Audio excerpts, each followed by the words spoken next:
नमस्कार, स्वागत है। आप देख रहे हैं CNBC आवाज। मैं हूं मनीषा गुप्ता और आज बात करेंगे सोने की, जहां पर मुनाफा वसूली जारी है। पिछला क्वार्टर सोने में जोरदार गिरावट देखने को मिली है। एक्चुअली जिस तरह का क्वार्टर रहा, ये शायद 13 साल में सबसे बड़ी गिरावट हमने सोने में यहां पर दर्ज होते हुए देखी।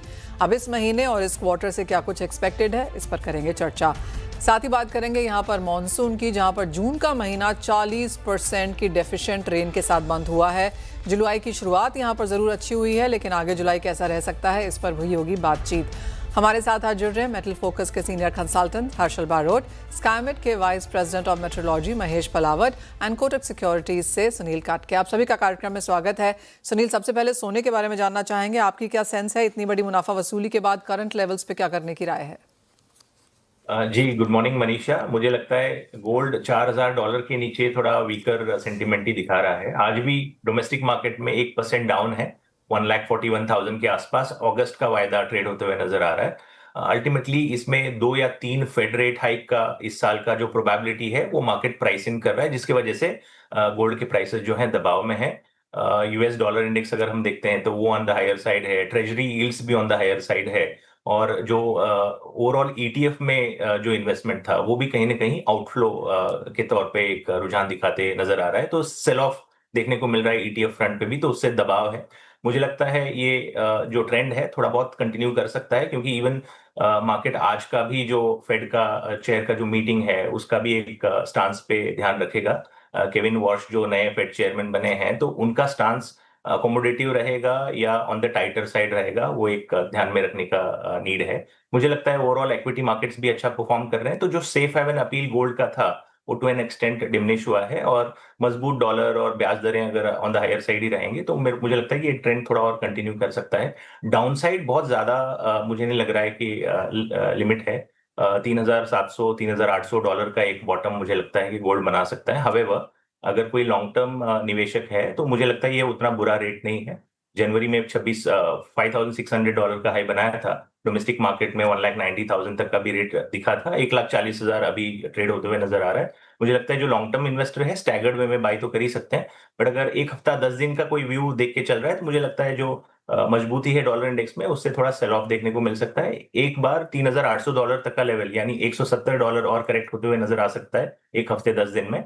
डोमेस्टिक मार्केट में 1,38,000 तक का एक लेवल यानी $3,000 का करेक्शन मुझे लगता है डोमेस्टिक मार्केट में देखने को मिल सकता है शॉर्ट टर्म में।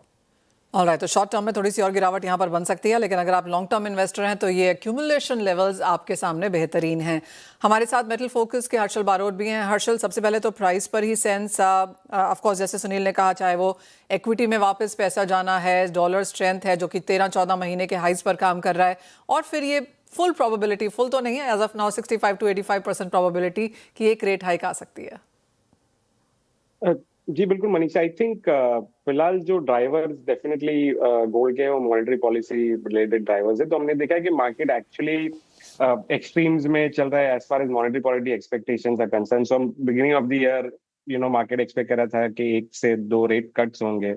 फिर जब वॉर अपने पीक पे था तभी भी मार्केट्स में बहुत ज्यादा रेट हाइक की एक्सपेक्टेशन नहीं है, और अब जबकि war in a way resolve हो चुका है, ऑयल प्राइसेस अपने पीक से काफी करेक्ट हो चुकी है, तब मार्केट में सडनली बहुत ज्यादा हॉकिश एक्सपेक्टेशंस आ गई है। तो हमें लगता है कि वो थोड़ी ओवरडन है। वी डोंट थिंक के आउटराइट रेट हाइक्स फेड करेगा। There is a possibility that rates might stay where they are for this year, but we don't expect के बहुत ज्यादा रेट हाइक्स होंगी इस लेवल से। तो आई थिंक इवेंचुअली ये जब मार्केट में रियलाइजेशन आएगी तब गोल्ड प्राइस रिकवर करना शुरू करेंगे। तो short term definitely more downside possible 3800 3850 जो टेक्निकली बहुत ही स्ट्रॉन्ग लेवल्स है। सो शॉर्ट टर्म वीकनेस जारी रह सकती है, बट लॉन्गर टर्म हमारा व्यू अभी भी कायम है कि we are still bullish on gold. So yes, so that's our view for now. Harshal, अगर हम इंडियन गोल्ड इंपोर्ट्स की यहाँ पर बात करें, वो नंबर्स आप कैसे बनता हुआ देखते हैं? क्योंकि जनवरी में of course all time high था गोल्ड, इन्वेस्टमेंट डिमांड रिकॉर्ड पे थी, ETF बाइंग एट रिकॉर्ड्स थी, उसके बाद लगातार एक गिरावट बनती हुई नजर आई है। कैसे उसे एनालाइज करेंगे? जी बिल्कुल मनीषा जी, जैसे आपने कहा कि जनवरी फरवरी बहुत ही स्ट्रॉन्ग इंपोर्ट्स इंडिया में थे। उसके बाद हमने एक sort of down trend continue देखा है। तो फॉर एग्जांपल अप्रैल में अगर मैं इस क्वार्टर की बात करूं तो अप्रैल में भी had 45 tons around of imports. Last month का जो डेटा आ रहा है वो रफली 28-29 टन के इंपोर्ट्स है। तो पिछले 2 महीनों में सिर्फ 75 टन के इंपोर्ट हुए। जून में भी हमारा अनुमान है कि शायद 20-25 टन के आसपास के इंपोर्ट होंगे। तो पूरे क्वार्टर में अराउंड 100 टन के इंपोर्ट होंगे, जो अगर आप हिस्टोरिकल एवरेज से कंपेयर करें तो काफी लो है, एटलीस्ट 15 to 20% लोअर होंगे। तो डेफिनेटली एक तो जो एक ब्रॉडर मूव था गवर्नमेंट की तरफ से डिस्करेज करने का गोल्ड बाइंग, आई थिंक उसका तो इम्पैक्ट है। Plus despite the price correction, क्योंकि इंडिया में ड्यूटी हाइक भी हुआ, रूपी भी डेप्रिशिएट हो रहा था, तो इंडिया में पर से प्राइस इतना ज्यादा नहीं दिखलाएंगे जितना इंटरनेशनल मार्केट में। तो कंजम्पशन स्लो था, सीजनल फैक्टर्स की वजह से भी कंजम्पशन स्लो था।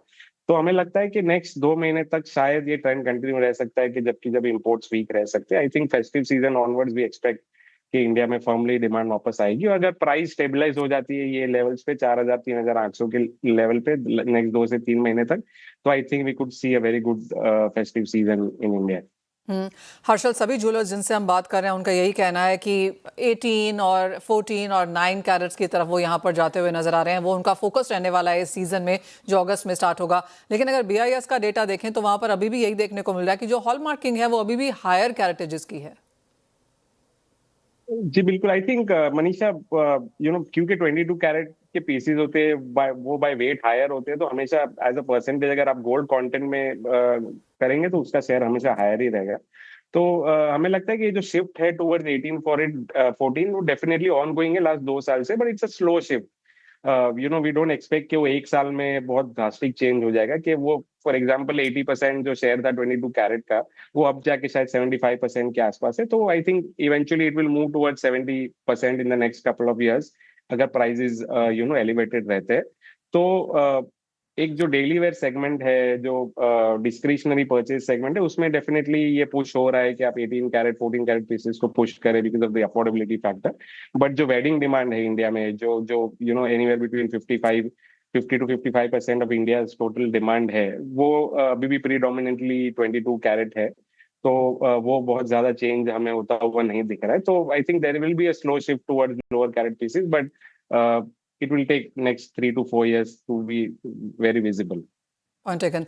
हर्षल, एक फाइनल सवाल यहाँ पर चांदी में, जहाँ पर एक कंसर्न ये है सिल्वर इंपोर्ट रिस्ट्रिक्शंस को लेकर, और जिस तरह से अब सिल्वर का प्रीमियम बढ़ता हुआ नजर आ रहा है, विद द मार्केट्स एंटिसिपेटिंग कि जब तक हम अगस्त सितंबर में पहुंचेंगे प्रीमियम बहुत ज़्यादा बढ़ चुका होगा अगर इंपोर्ट यहाँ पर क्लीन आउट नहीं होते हैं, DGFT की तरफ से वो लाइसेंसेज नहीं आते हैं। कितनी बड़ी कंसर्न ये है?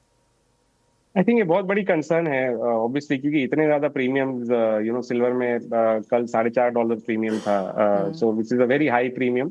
It's purely supply driven premium at the moment के सप्लाई जो शॉर्टेज है।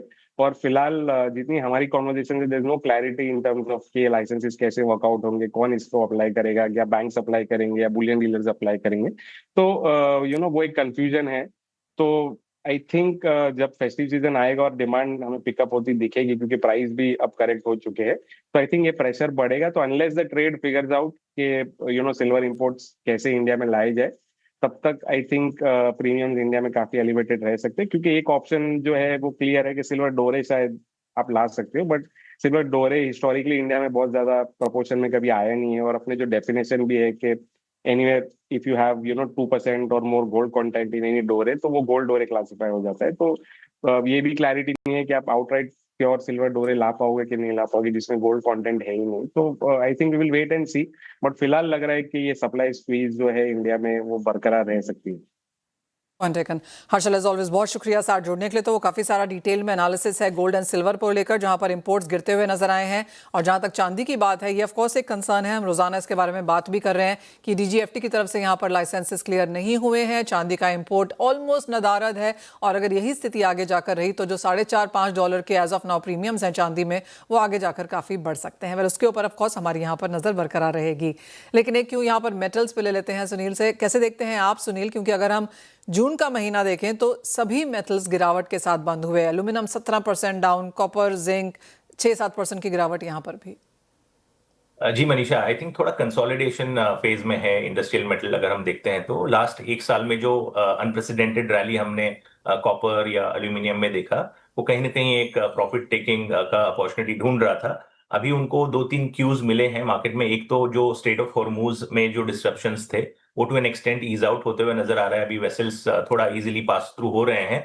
तो जो सल्फ्यूरिक एसिड का जो सप्लाई कंस्ट्रेंट था, जिसकी वजह से कॉपर का रिफाइनमेंट इंडस्ट्री इंपैक्टेड था, वो थोड़ा ईज आउट हो रहा है। और even aluminium to an extent strait of Hormuz से तकरीबन ग्लोबल सप्लाई का 7% तक वहां से आता है, तो वो भी ईज आउट होते हुए नजर आ रहा है। तो जो सप्लाई ग्लट्स थे टेम्पोररी बेसिस पे, वो ईज आउट होते हुए नजर आ रहे हैं, तो प्राइसेस में थोड़ा हमने कंसोलिडेशन देखा। उसके अलावा आई थिंक जो फेड का मॉनेटरी टाइटनिंग की तरफ जो रुझान है, उससे भी ग्लोबल ग्रोथ को लेके थोड़े कंसर्न्स हैं, तो मुझे लगता है कि उसका भी एक इम्पैक्ट जो है इंडस्ट्रियल मेटल्स पे देखने को मिल रहा है। डॉलर भी मजबूत है, तो सारे डॉलर डिनोमिनेटेड कमोडिटीज भी थोड़े प्रेशर में है। अगर हम स्ट्रक्चरली सप्लाई साइड देखते हैं तो अभी भी ओवरऑल डेफिसिट में है। कॉपर का अगर हम इन्वेंट्री देखते हैं तो शंघाई फ्यूचर्स एक्सचेंज पे अभी भी inventories are on the lower side, और जो माइन आउटपुट है वो भी ईयर ऑन ईयर बेसिस पे डिक्लाइन में ही है। तो मुझे लगता है स्ट्रक्चरली सप्लाई डेफिसिट जो है प्राइसेस को सपोर्ट करेगा ऑन द लोअर साइड। अभी के लिए मुझे लगता है ये कंसोलिडेशन फेज में है। रेट हाइक्स के चलते थोड़ा प्रेशर और रहेगा, मुझे लगता है कॉपर में और 4 से 5% का करेक्शन शॉर्ट टर्म में देखने को मिल सकता है। अल्यूमिनियम का थोड़ा स्टोरी अलग है, क्योंकि अभी मार्केट में जो चाइना का आउटपुट है वो अभी रिकॉर्ड हाई पे है, तो उसका भी एक प्रेशर जो है एल्यूमिनियम के प्राइसेस पे देखने को मिल रहा है। और एक नया कैपेसिटी इंडोनेशिया से भी एल्यूमिनियम का सप्लाई का बढ़ रहा है, तो मुझे लगता है एल्यूमिनियम के प्राइसेस भी और 4 या 5% करेक्ट हो सकते हैं। तो इंडियन मार्केट में मुझे लगता है कॉपर 1200 रुपए तक का लेवल एक बार दिखा सकता है, और एल्यूमिनियम मुझे लगता है 315 या 310 के लेवल तक डोमेस्टिक मार्केट में देखने को मिल सकता है। ऑलराइट सुनील, बहुत शुक्रिया साथ जुड़ने के लिए। तो क्लियरली वो लेवल्स यहाँ पर मेटल्स में बनते हुए नजर आ रहे हैं, और जैसे सोने चांदी की बात हुई, एक्यूमुलेशन लेवल्स वहाँ पर आपको ढूंढने भी चाहिए। आगे बढ़ते हैं और बात अब मॉनसून की कर लेते हैं। हमारे साथ स्काईमेट के vice president of meteorology Mahesh Palawat है। महेश जी नमस्कार, शुक्रिया साथ जुड़ने के लिए। जो हालत हमने यहाँ पर जून में होती हुई देखी है, 40% ऑफ डेफिशिएंसी यहाँ पर बारिश की। जुलाई की शुरुआत अच्छी हुई है, लेकिन क्या ये मान के चलें कि अब चिंताएं दूर हो जाएंगी, जुलाई बहुत बेहतर होगा? जी हाँ, अब ये मान के चलिए कि अब तक जो वेदर सिस्टम नहीं बन रहे थे, खास करके जो लो प्रेशर एरिया का इंतजार था, साइक्लोनिक सर्कुलेशन जो बनने चाहिए थे बे ऑफ बंगाल में, और सोमालिया की जेट स्ट्रीम स्ट्रॉन्ग नहीं हो रही थी, तो वो सारा फैक्टर सब शुरू हो गए हैं। तो अब ऐसा लग रहा है कि लो प्रेशर एरिया जल्दी ही बंगाल की खाड़ी में बनेगा, जो अंदर की तरफ आएगा। ऑलरेडी आपने देखा होगा कि लास्ट 24 आवर्स में एमपी में कोस्टल महाराष्ट्र, कर्नाटका, साउथ गुजरात सभी जगह पर अच्छी बारिश हुई है। तो पहले 10 दिन जुलाई के काफी अच्छे दिखाई दे रहे हैं, और मानसून का जो डेली एवरेज है उसको ये सरपास करेगा, और हो सकता है जो जून की डेफिसिट है उसको भी काफी हद तक ये कवर कर जाए पहले 10 दिनों में। जी। और उसके बाद 10 दिन के बाद महेश जी क्या सेंस है? उसके बाद भी बहुत ज्यादा ऐसा डेफिसिट नहीं दिखाई दे रहा। तो जुलाई का महीना जो फर्स्ट हाफ तो अच्छा दिखाई दे रहा है, और उसके बाद हो सकता है कि अल नीनो का कुछ इम्पैक्ट आना शुरू हो जाए। तो ये कह सकते हैं कि जो नॉर्मल कैटेगरी होती है जुलाई की, उसके हिसाब से मतलब जुलाई का जो एवरेज रेनफॉल होता है उसका 90 से 94% या 95% तक ये रेनफॉल हो जाएगी। तो कह सकते हैं कि जून के मुकाबले जुलाई का महीना अच्छा है, और जुलाई का महीना आपको मालूम है कि जुलाई का और अगस्त का महीना ही सबसे ज्यादा रेनिएस्ट मंथ होता है। अगर इसमें बारिश अच्छी रहती है तो फसलों के लिए काफी अच्छा होगा, सोइंग टाइम पर हो जाएगी, और उसके बाद भी फसलें जो वो सस्टेन कर पाएंगी। Point taken. So Mahesh ji, as of now अगर हम जून के महीने में देखें तो चारों रीजन्स जो हम यहाँ पर फॉलो करते हैं वो काफी लार्जली नेगेटिव रहे हैं, लेकिन इसके बीच में भी सेंट्रल इंडिया काफी नेगेटिव रहा। यहाँ पर आपको लगता है कि अब बारिश होगी, क्योंकि गुजरात, यूपी, छत्तीसगढ़ ये सारे एरियाज में बहुत बड़ी डेफिशिएंसीज हैं?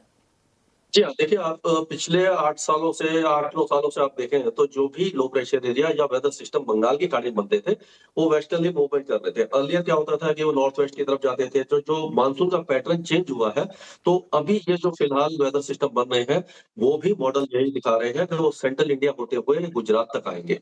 तो गुजरात में अभी तक जो बहुत ज्यादा सबसे ज्यादा डेफिशिएंसी वहीं पर है, 92% सौराष्ट्र कच्छ में है। तो वो सारा जो डेफिशिएंसी है काफी हद तक उसको ये वाइप आउट कर देंगे। और जो सेंट्रल इंडिया है आपका, साउथ छत्तीसगढ़ हो गया, विदर्भ है, साउथ एमपी है, और जो साउथ ईस्ट राजस्थान है, या कोटा, बूंदी, बारा, भीलवाड़ा, झालावाड़, उदयपुर, चित्तौड़गढ़, टोंक, ये जो इलाके हैं, और उसके साथ साथ गुजरात के कई इलाकों में पहले 10-12 दिनों में बहुत अच्छी बारिश होने वाली है। तो जितना भी पानी की वहां पर कमी है वो काफी हद तक पूरी हो जाएगी, और वहां के जो रिजर्वर्स वगैरह है उसमें भी काफी ज्यादा पानी आ जाएगा, जो आगे के लिए भी यूज हो पाएगा। जी। टेकन। महेश जी, अगर हम महाराष्ट्र की यहाँ पर बात करें, और काफ़ी हद तक पंजाब हरियाणा की बात इसलिए नहीं की जाती क्योंकि इरिगेशन फैसिलिटीज़ वहाँ पर काफ़ी अच्छी हैं, लेकिन गुजरात, महाराष्ट्र, एपी, तेलंगाना, यहाँ पर महाराष्ट्र स्पेशली इरिगेशन बहुत पुअर है, रेन फेड ज़्यादा है। ये मान के चलें कि जुलाई यहाँ पर बेहतरीन निकलेगा, जैसे आपने भी कहा, बड़ी डेफिशिएंसी यहाँ पर भी है। और मुंबई के बारे में क्या लगता है? मुंबई के बारे में तो आप देखिए, अगले जो 5-6 दिन है वो बहुत ज्यादा रेनी है, और 3, 4, 5 तारीख को अच्छी बारिश है, तेज बारिश की संभावना है। यानी फ्लडिंग रेन जैसी होती है, जो वाटर लॉगिंग जो हो जाता है, ट्रैफिक जाम का संभावना दिखाई दे रही है, क्योंकि वेदर सिस्टम साउथ गुजरात और नॉर्थ कोस्टल महाराष्ट्र में आएगा। तो और इसका जो इम्पैक्ट होगा वो आपका विदर्भ और नॉर्थ मध्य महाराष्ट्र, जैसे कि नासिक, मालेगांव, जलगांव, धुले, नंदुरबार, ये सारे, संभाजीनगर, इन सारे इलाकों को कवर कर लेगा। मराठवाड़ा के जो दक्षिणी इलाके हैं, जैसे धाराशिव है और परभनी है, ये जालना वगैरह, यहाँ पर भी लाइट टू मॉडरेट रेन होगी। तो कुल मिलाकर के देखा जाए तो महाराष्ट्र में काफी हद तक शुरुआती दौर में फर्स्ट 15 डेज में पानी की कमी काफी हद तक पूरी हो जाएगी, और जो जलाशय अगर भर जाते हैं, क्योंकि अच्छी बारिश की संभावना है, तो वो आगे का जो जुलाई का महीना है वो अच्छा निकलने की संभावना दिखाई दे रही है। जी। जहाँ तक एल निनो की बात है, उसके ऊपर अब क्या सेंस है? बिकॉज आईएमडी की तरफ से जो रिपोर्ट आई थी उसके हिसाब से जून वीक है, जुलाई अगस्त मॉडरेट एंड सितंबर सिवियर। आपकी क्या सेंस है? अभी जो इंडिकेशन दिखाई दे रहे हैं, जैसे कि जो ब्यूरो ऑफ मेट्रोलॉजी वगैरह ने दिया है कि इंडियन ओशन डाइपोल हो सकता है कि आगे जाकर के बैक एंड ऑफ अगस्त और सितंबर में हो सकता है थोड़ा पॉजिटिव हो जाए। तो वो काफी हद तक, अगर ऐसा होता है, तो अभी तो ये अंदाजा ही है, क्योंकि इतना लंबा फोरकास्ट एक्यूरेट नहीं होता। अगर ये होता है तो अल नीनो के इम्पैक्ट को काफी कम करेगा, तो हो सकता है कि सितंबर में बारिश थोड़ी अच्छी हो जाए। लेकिन अभी का जो फोरकास्ट है, जो कि काफी स्ट्रॉन्ग अल नीनो है, तो हो सकता है कि जुलाई खत्म होते होते इसका इम्पैक्ट दिखाई देने लग जाए, अगस्त में भी इसका इम्पैक्ट दिखाई दे। तो ये जो शुरुआती दौर है, इसी में आप मान के चलिए बारिश अच्छी होगी। अगस्त का महीना थोड़ा सा कमजोर रह सकता है। तो इसीलिए किसानों को हमने यही सलाह दी है कि ऐसी फसल की तरफ जाएं जिसमें पानी की कम से कम जरूरत हो, और मतलब पहले से अपने आप को तैयार रखें, और ये मान के चलें कि अगस्त का महीना थोड़ा सा डेफिशिएंट हो सकता है। Point taken. महेश बलावट जी, बहुत शुक्रिया साथ जुड़ने के लिए, बहुत विस्तार में हमें वो समझाने के लिए भी। तो क्लियरली जुलाई का महीना यहाँ पर बेहतर लग रहा है। 40% एफिशिएंसी जून में होने के बाद जुलाई शायद आपको यहाँ पर 94-95% की एक मच्छी मॉनसून दे सकता है। वल इसी के साथ एक ब्रेक का भी समय है, लौटेंगे और लेकर आएंगे बॉन्ड स्ट्रीट। आवाज in India bonds present bond street. नमस्कार, स्वागत है आपका बॉन्ड स्ट्रीट में। और सरकारी बॉन्ड यील्ड्स में जुलाई की जो शुरुआत हुई है वो ऑन अ स्टेडी नोट हुई है। जी-सेक्स पर निवेशकों का भरोसा मजबूत है, सेंटिमेंट्स अच्छा है। और जून की अगर बात की जाए तो यहाँ पर बॉन्ड यील्ड्स में करीबन 26 बेसिस पॉइंट्स की गिरावट हमने आते हुए देखी, जो कि जुलाई 2019 के बाद सबसे बड़ी गिरावट है। और अगर पूरे जून क्वार्टर की बात की जाए तो यहाँ पर 28 बेसिस पॉइंट्स की गिरावट आते हुए नजर आई, जो कि मार्च 2020 क्वार्टर के बाद सबसे बड़ी गिरावट है। फिलहाल आरबीआई के कदमों के बाद जून में बॉन्ड्स में यहाँ पर हमने तेजी आते हुए देखी है। कैपिटल इनफ्लोज बढ़ाने वाले कदमों के बाद यहाँ पर बढ़त देखने को मिली। आरबीआई ने टैक्स कट्स किए, नए बॉन्ड्स इंट्रोड्यूस किए, और एफपीआईज ने यहाँ पर दिलचस्पी भी दिखाई।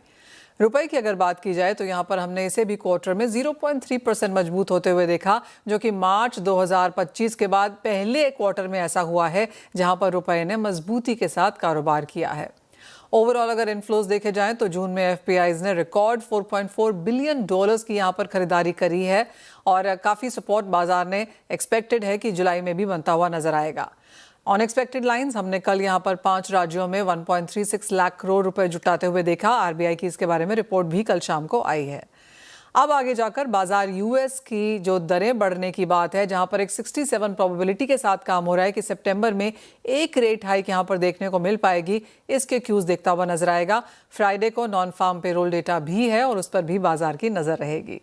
एंड फाइनली अगर आज के प्राइवेट बॉन्ड इशुएंसेस को देखा जाए तो यहाँ पर एचडीबी फाइनेंशियल का सबसे बड़ा इशुएंस है। 14.5 बिलियन जुटाना चाहते हैं जून 2029 की मैच्योरिटी वाले बॉन्ड्स के साथ। एनआईएफ इंफ्रा भी बाजार में है और 10.5 बिलियन ये भी जुटाना चाहते हैं 2 बॉन्ड्स के जरिए। एम्बियम फिनसर्व 300 मिलियन जुटाना चाहते हैं और ये 2028 की मैच्योरिटी वाले बॉन्ड्स लेकर आ रहे हैं। एंड स्क्वाड्रन डेवलपर्स फाइनली आपकी स्क्रीन पे है, 250 मिलियन की जरूरत इनको भी है और 2030 के मैच्योरिटी वाले बॉन्ड्स के साथ ये भी आज बाजार में है। CNBC आवाज in India bonds present bond street.